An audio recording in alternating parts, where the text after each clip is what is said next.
ओम शांति 12 सितंबर 2024। मीठे बच्चे, ब्राह्मण है चोटी और शूद्र है पाँव। जब शूद्र से ब्राह्मण बने तब देवता बन सकेंगे। प्रश्न, तुम्हारी शुभ भावना कौन सी है जिसका भी मनुष्य विरोध करते हैं? उत्तर, तुम्हारी शुभ भावना है कि ये पुरानी दुनिया खत्म हो, नई दुनिया स्थापन हो जाए। इसके लिए तुम कहते हो कि ये पुरानी दुनिया अब विनाश हुई की हुई। इसका भी मनुष्य विरोध करते हैं। प्रश्न, इस इंद्रप्रस्थ का मुख्य कायदा क्या है?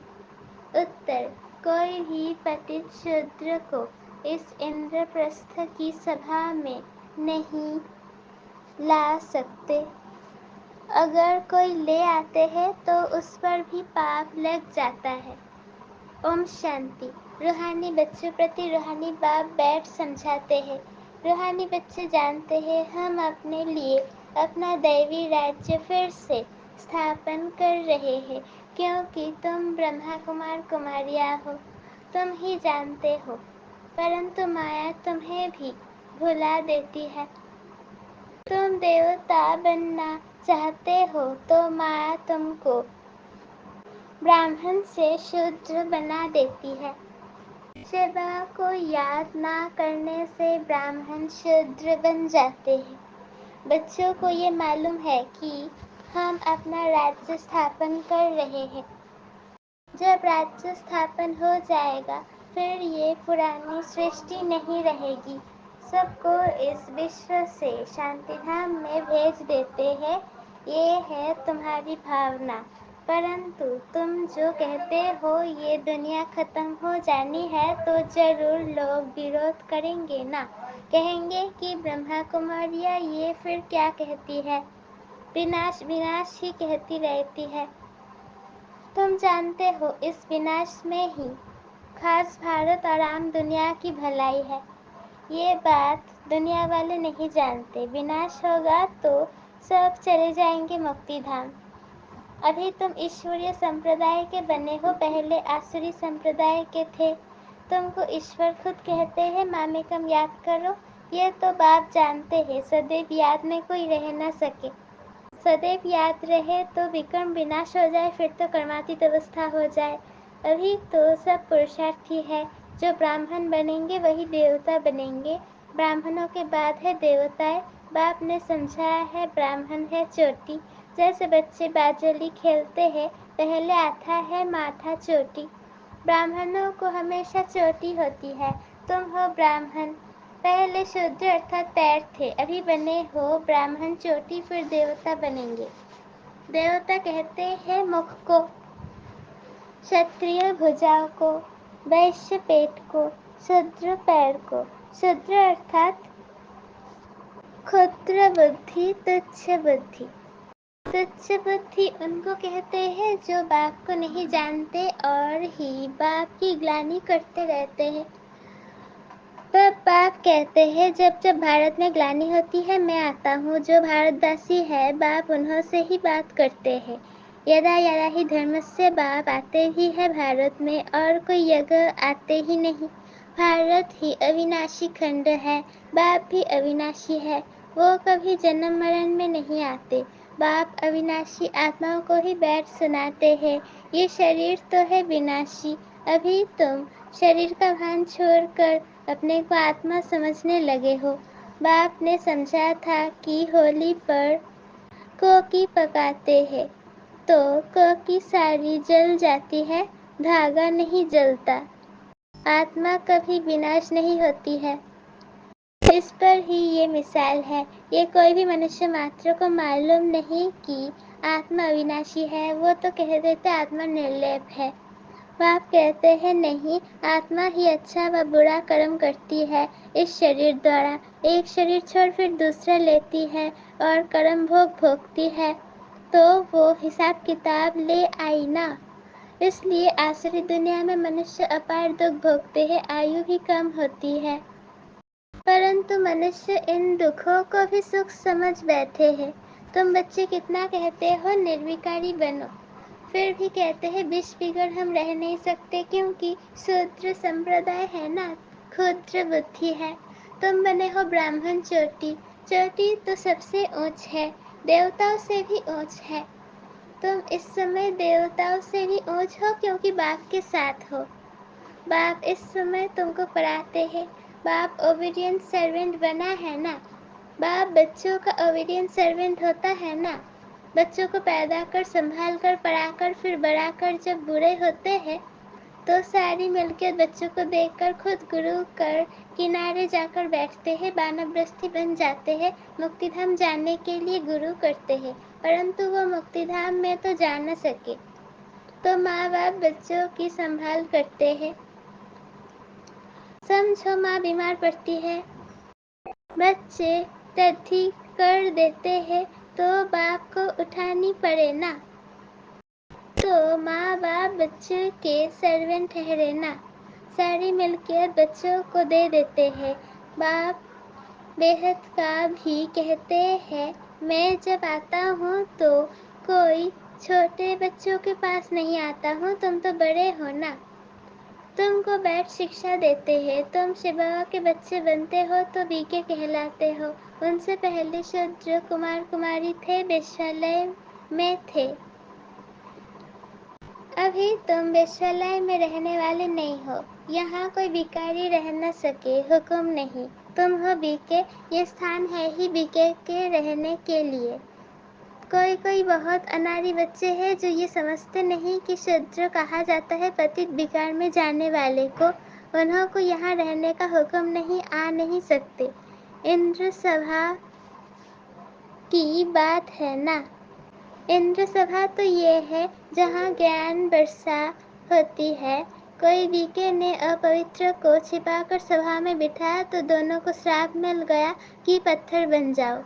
सच सच्चा ये इंद्रप्रस्थ है ना, ये कोई शूद्र कुमार कुमारियों का सत्संग नहीं है। पवित्र होते हैं देवताएं, पतित होते हैं शूद्र, पतितों को बाप आकर पावन देवता बनाते हैं। अभी तुम पतित से पावन बन रहे हो, तो ये हो गई इंद्र सभा। अगर बिगड़ पूछे कोई भिखारी को ले आते हैं तो बहुत सजा मिल जाती है, पत्थर बुद्धि बन जाते हैं।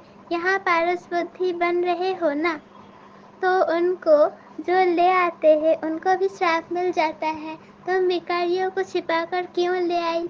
इंद्र अर्थात बाप से पूछा भी नहीं तो कितनी सजा मिलती है। ये है गुप्त बातें। अभी तुम देवता बन रहे हो, बड़े कड़े कायदे हैं, अवस्था ही गिर पड़ती है, एकदम पत्थर बुद्धि बन पड़ते हैं, है भी पत्थर बुद्धि। पारस बुद्धि बनने का पुरुषार्थ ही नहीं करते।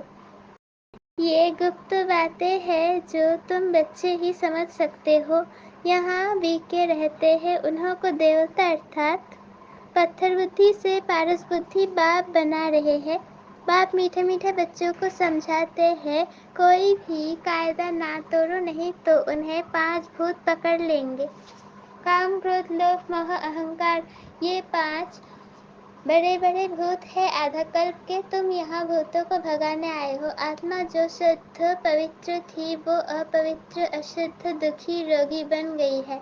इस दुनिया में अथाह दुख है। बाप आकर ज्ञान वर्षा करते हैं, तुम बच्चों द्वारा ही करते हैं, तुम्हारे लिए स्वर्ग रचते हैं। तुम ही योग बल से देवता बनते हो, बाप खुद नहीं बनते हैं। बाप तो है सर्वेंट। टीचर भी स्टूडेंट का सर्वेंट होता है, सेवा कर पढ़ाते हैं। टीचर कहते हैं हम तुम्हारा मोस्ट ओबीडियंट सर्वेंट हूँ। कोई को बैरिस्टर, इंजीनियर आदि बनाते हैं तो सर्वेंट हुआ ना।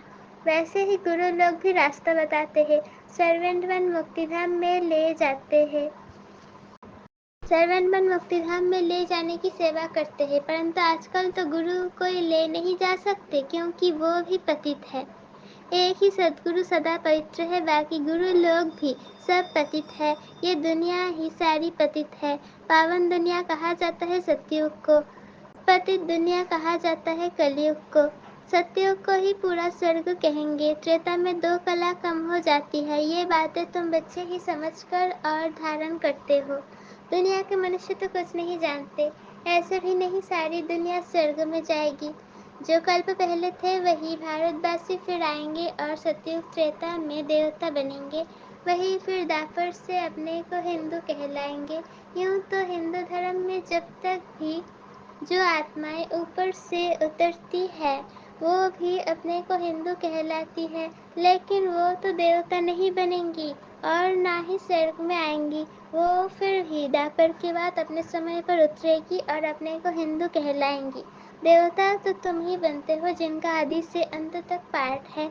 ये ड्रामा में बड़ी युक्ति है। बहुतों की बुद्धि में नहीं बैठता है तो ऊंच पद भी नहीं पा सकते हैं। ये है सत्यनारायण की कथा। वो तो झूठी कथा सुनाते हैं, उससे कोई लक्ष्मी नारायण बनते थोड़े ही है। यहाँ तुम प्रैक्टिकल में बनते हो। कलयुग में है ही सब झूठ, झूठी माया। रावण का राज्य है ही झूठ, सचखंड बाप बनाते हैं। ये भी तुम ब्राह्मण बच्चे जानते हो, सो भी नंबरवार पुरुषार्थ अनुसार, क्योंकि पढ़ाई है। कोई बहुत थोड़ा पढ़ते हैं तो फेल हो पढ़ते हैं। ये तो एक ही बार पढ़ाई हो सकती है, फिर तो पढ़ना मुश्किल हो जाएगा। शुरू में जो पढ़कर शरीर छोड़ गए हैं तो संस्कार वो लेकर गए हैं, फिर आकर पढ़ते होंगे। नाम रूप तो बदल जाता है, आत्मा को ही सारा 84 का पाठ मिलना हुआ है, जो भिन्न भिन्न नाम रूप देश काल में पाठ बजाती है। इतनी छोटी आत्मा, उनको कितना बड़ा शरीर मिलता है। आत्मा तो सब में होती है ना, इतनी छोटी आत्मा इतने छोटे मच्छर में भी है। ये सब बहुत सूक्ष्म समझने की बातें हैं। जो बच्चे ये अच्छी रीति समझते हैं वही माला का दाना बनते हैं, बाकी तो जाकर पैसे का पद पाएंगे। अभी तुम्हारा ये फूलों का बगीचा बन रहा है। पहले तुम कांटे थे, बाप कहते हैं काम विकार का कांटा बड़ा खराब है। ये आदि मध्य अंत दुख देता है। दुख का मूल कारण ही है काम। काम को जीतने से ही जगत जीत बनेंगे। इसमें ही बहुतों को मुश्किलातें फील होती है। बड़ा मुश्किल पवित्र बनते हैं। जो कल्प पहले बने थे वही बनेंगे। समझा जाता है कौन पुरुषार्थ कर ऊंचते ऊंच देवता बनेंगे। नर से नारायण, नारी से लक्ष्मी बनते हैं ना। नई दुनिया में स्त्री पुरुष दोनों पावन थे, अब पतित है। पावन थे तो सत्यप्रधान थे, अभी तप प्रधान बन गए हैं। यहाँ दोनों का पुरुषार्थ करना है। ये ज्ञान सन्यासी दे नहीं सकते। वो धर्म ही अलग है निवृत्ति मार्ग का। यहाँ भगवान तो स्त्री पुरुष दोनों को पढ़ाते हैं। दोनों को कहते हैं अब शूद्र से ब्राह्मण बनकर फिर लक्ष्मी नारायण बनना है। सब तो नहीं बनेंगे, लक्ष्मी नारायण की ही डिनास्टी होती है। उन्होंने राज्य कैसे लिया ये कोई नहीं जानते। सत्ययुग में इनका राज्य था ये भी समझते हैं, परंतु सत्ययुग को फिर लाखों वर्ष दे दिया है तो अज्ञानता हुई। बाप कहते हैं ये है ही कांटों का जंगल, वो है फूलों का बगीचा। यहाँ आने से पहले तुम असुर थे, अभी तुम असुर से देवता बन रहे हो। कौन बनाते हैं? बेहद का बाप। देवताओं का राज्य था तो दूसरा कोई था नहीं, ये भी तुम समझते हो। जो नहीं समझते हैं उनको ही पतित कहा जाता है। ये है ब्रह्मा कुमार कुमारियों की सभा। अगर कोई शैतानी का काम करते हैं तो अपने को श्रापित कर देते हैं, पत्थर बुद्धि बन पड़ते हैं। सोने की बुद्धि नर से नारायण बनने वाले तो है नहीं, प्रूफ मिल जाता है। थर्ड ग्रेड दास दासियाँ जाकर बनेंगे। अभी भी राजाओं के पास दास दासियाँ है। ये भी गान है कि इनकी दबी रहेगी धूल में। आग के गोले भी आएंगे तो जहर के गोले भी आएंगे, मौत तो आना है जरूर। ऐसी ऐसी चीजें तैयार कर रहे हैं जो कोई मनुष्य की व हथियारों आदि की दरकार नहीं रहेगी। वहां से बैठे बैठे ऐसे बम छोड़ेंगे, उनकी हवा ऐसी फैलेगी जो झट खलास कर देंगी। इतनी करोड़ों मनुष्यों का विनाश होना है कम बात है क्या? सतयुग में कितने थोड़े होते हैं, बाकी सब चले जाएंगे शांति धाम, जहाँ हम आत्माएं रहती है। सुखधाम में है स्वर्ग, दुखधाम में है ये नर्क। ये चक्र फिरता रहता है। पतित बन जाने से दुखधाम बन जाता है, फिर बाप सुखधाम में ले जाते हैं। परमपिता परमात्मा भी सर्व की सदगति कर रहे हैं तो खुशी होनी चाहिए ना। मनुष्य डरते हैं, ये नहीं समझते मौत से ही गति सदगति होनी है। अच्छा, मीठे मीठे से खिलते बच्चों प्रति माता पिता बाप दादा का याद प्यार और गुड मॉर्निंग। रूहानी बाप की रूहानी बच्चों को नमस्ते। हम रूहानी बच्चों की रूहानी माता पिता बाप दादा को याद प्यार गुड मॉर्निंग और नमस्ते। शुक्रिया बाबा शुक्रिया। धारणा के लिए मुख्य सार। पहला पॉइंट, फूलों के बगीचे में चलने के लिए अंदर जो काम क्रोध के कांटे हैं उन्हें निकाल देना है। ऐसा कोई कर्म नहीं करना है जिससे श्राप मिल जाए। दूसरा पॉइंट, सचखंड का मालिक बनने के लिए सत्यनारायण की सच्ची कथा सुननी और सुनानी है। इस झूठ खंड से किनारा कर लेना है। वरदान, लाइट के आधार पर ज्ञान योग की शक्तियों का प्रयोग करने वाले प्रयोगशाली आत्मा भव। जैसे प्रकृति की लाइट साइंस के अनेक प्रकार के प्रयोग प्रैक्टिकल में करके दिखाती है, ऐसे आप अविनाशी परमात्म लाइट, आत्मिक लाइट और साथ साथ प्रैक्टिकल स्थिति के लाइट द्वारा ज्ञान योग की शक्तियों का प्रयोग करो। यदि स्थिति और स्वरूप डबल लाइट है तो प्रयोग की सफलता बहुत सहज होती है। जब हर एक स्वयं के प्रति प्रयोग में लग जाएंगे तो प्रयोगशाली आत्माओं का पावरफुल संगठन बन जाएगा। स्लोगन, विघ्नों के अंश और वंश को समाप्त करने वाले ही विघ्न विनाशक है। विघ्नों के अंश और वंश को समाप्त करने वाले ही विघ्न विनाशक है। ओम शांति।